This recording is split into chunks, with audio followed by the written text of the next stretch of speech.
On Friday, after 3 days of presenting evidence, the Democrats finally wrapped up their case in the impeachment trial of President Donald Jolene Trump.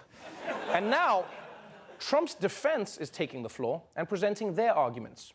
And it basically boils down to this. 1, this is just a political attack by the Democrats. 2, Trump did nothing wrong. And 3, there are no first-hand witnesses who spoke to Trump about a quid pro quo. And that last one is pretty ballsy, right? Because how are you going to complain about having no eyewitnesses when you're the ones blocking the eyewitnesses, right? It's a pretty slick move. You can't have it both ways. It's like if you're a vegan, you can't complain about all the chickpeas in your life, okay?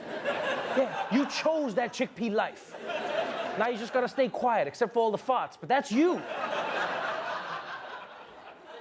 But now this is where it gets interesting. Right in the middle of Team Trump making that argument about witnesses, we got some big news from someone who Democrats have been trying to get to testify in this trial. And I'm talking about John Bolton, former Trump national security advisor and star of HBO's Deadwood. You see, the White House has been terrified about what he might tell the Senate, and now it looks like we know why.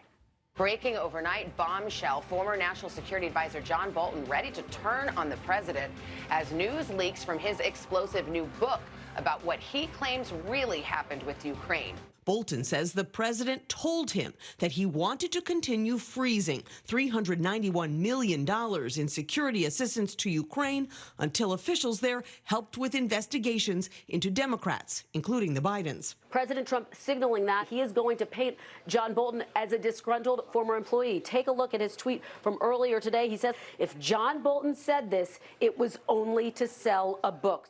Wow, this is a big deal. Because we now know that if Bolton testifies, he would say that Trump personally told him that he wanted to hold up aid to Ukraine until he got dirt on the Bidens, which is the whole thing. This is the heart of the entire impeachment thing. So I don't know how Senate Republicans can justify not hearing from Bolton now. Like there's no reason. Imagine an eyewitness to a murder wanted to testify and the judge just refused. You know, just like, Your Honor, I saw this man and I saw the crime firsthand. It'd be like, up, no spoilers, no spoilers. I want to see how it ends. And by the way, is Trump really going to argue that John Bolton is just another disgruntled employee? Because I don't know about you, but he sure seems to have a lot of disgruntled employees. Like, how come nobody ever leaves the White House gruntled? Just like, thank you, Mr. President. I am so gruntled to have worked with you. So Bolton's book has thrown a big, hairy curveball into this impeachment trial. But believe it or not, the Bolton revelations aren't the only big new piece of evidence. Because remember Lev Parnas? Yes? Rudy Giuliani's right-hand man and the Count from Sesame Street? Well, after Parnas said that he worked for Trump to get dirt on Joe Biden, Trump repeatedly claimed he has no idea who this man is. And that's even though they've appeared in more photos together than Mariah Carey and Christmas trees. So now the question is Trump lying about not knowing Parnas, or is Parnas lying about knowing Trump? Well, it turns out Parnas has the receipts. Breaking overnight, the release of an explosive new audio tape that reportedly features President Trump speaking to Igor Fruman and Lev Parnas at a dinner in 2018. On the tape, a voice identified as Parnas can be heard telling Trump that the ambassador to Ukraine was bad-mouthing him. Yeah, and she's basically walking around telling everybody, wait, he's going to get impeached, just wait. I mean, really?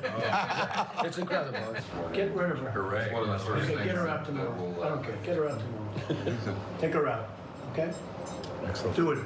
President Trump has repeatedly said he doesn't know Lev Parnas. But on the tape, they talk in detail about Ukraine. White House Press Secretary Stephanie Grisham said the gathering doesn't mean the president knew of or even remembered Lev Parnas. The president sits at many, many dinners, at many, many round tables with people that he does not know. Yeah, the president has many, many dinners, sometimes all on the same night.